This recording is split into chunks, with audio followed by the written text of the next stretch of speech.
Now, one topic I talked about sort of on this sort of theme last year when we had a group of young people come hear us involves the so-called robber barons, and I'll just say a brief thing about them. The robber barons are the industrialists of the 19th century who were, I mean, these really are the guys with the white mustaches and the sacks of money.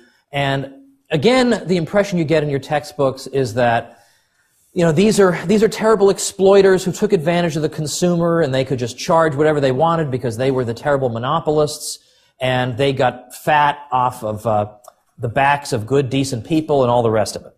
Okay, now it's true there were some bad industrialists in the same way there are bad dentists, bad bookbinders. I mean, sure, no argument there. But we can distinguish between people who were bad businessmen who used the government in order to cripple their competitors. We can say, yeah, boo-hiss to them. But on the other hand, there were entrepreneurs who got to where they were because they produced something people wanted really inexpensively. So kerosene goes down in price 90% thanks to Rockefeller, which means people can afford to stay up late at night instead of having to go to bed because they can't see a thing. Because they can't afford whale oil. Yeah, whale oil. You can imagine how cheap that would be, right? Whale oil. That's what they had to use. You don't have to use whale oil anymore. You can get inexpensive kerosene. Now, why is this bad? Why am I supposed to hate these people? Or Andrew Carnegie. Okay, the price of steel rails, basically under Carnegie's efforts, thanks to his efforts, decreases by 90%.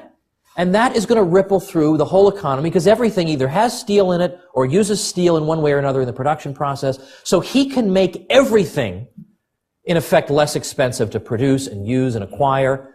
Government can never do that. It can take some money from you by force, you know, with a gun and hand it to your neighbor.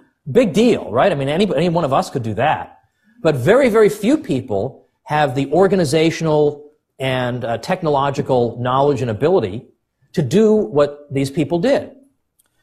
Or another one is Cornelius Vanderbilt. Now, the difference between Vanderbilt and the others is that Carnegie and Rockefeller and some of these others were known for their philanthropy. I mean, they're just giving away money at the end of their lives. They're just throwing it at anything. You know, you got a pulse, here's $1 million. They're just throwing it at everybody. Vanderbilt wasn't that way. He put up the seed money for Vanderbilt University, but then basically he just decided to keep the money. But all the same, if you look at his career, it starts off in the steamboat industry, and that's what I'll basically talk about, but later on he got into railroads and other stuff. But Robert Livingston and Robert Fulton had been granted by New York a monopoly of steamboat traffic.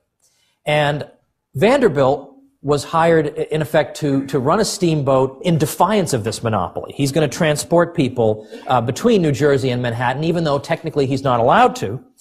And he managed to evade capture and to charge only 1/4 of what these monopolists were charging.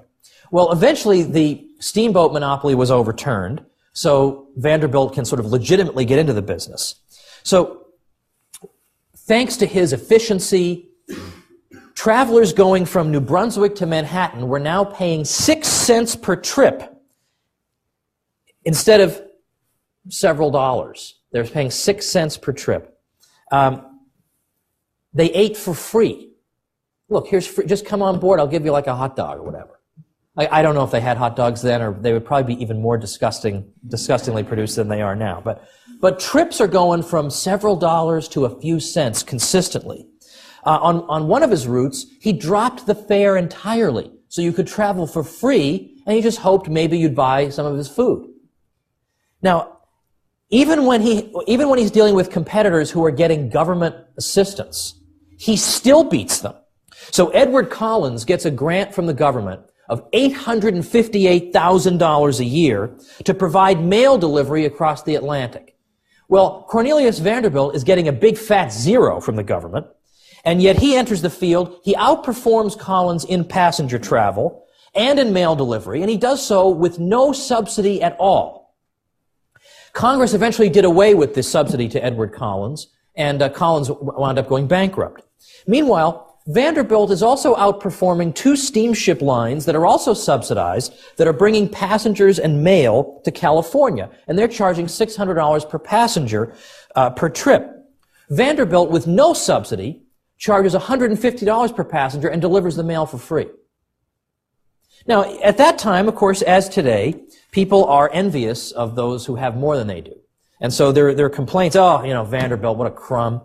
And so Edward Atkinson, who was a famous Boston manufacturer at the time, tried to put Vanderbilt's achievement in perspective here. He said to people, he said, okay, Vanderbilt is making 14 cents profit on every barrel of flour shipped by his railroads. Eventually, Vanderbilt, as I said, moved into the railroad business. But Atkinson goes on to say, but at the same time, okay, sure, he's making 14 cents per barrel, but you're saving, thanks to him, $2.75 a barrel. Like, isn't that enough? Like, what more does this guy have to do? Does he have to hold your hand and take you to the playground? Like, what more does this guy have to do for you, right? For you to get off his case. So, in other words, this is worth thinking about, right? That maybe what we hear about these people in our history books might not be taking all factors into account. And I've also pointed out that my friend Tom DiLorenzo has done some interesting research on this. He looked at all the 19th century industries, late 19th century industries, where people were saying, this industry is monopolized by one firm or a few firms, and it's terrible, and they're raising prices and lowering their output. And he went and looked at them. Said, well, why don't we look and check, right? The numbers are sitting right here. Why don't we just look? And he found that actually the firms that were accused, or the industries where there was the accusation of monopoly hovered over their heads, were the firms where output was increasing the fastest in the economy and where prices were going down the fastest in the economy. So, in other words, almost everything we're told about this is completely 100% a lie. I mean, and all you have to do is just look at the numbers. I'm not making this stuff up. You can just go check it yourselves.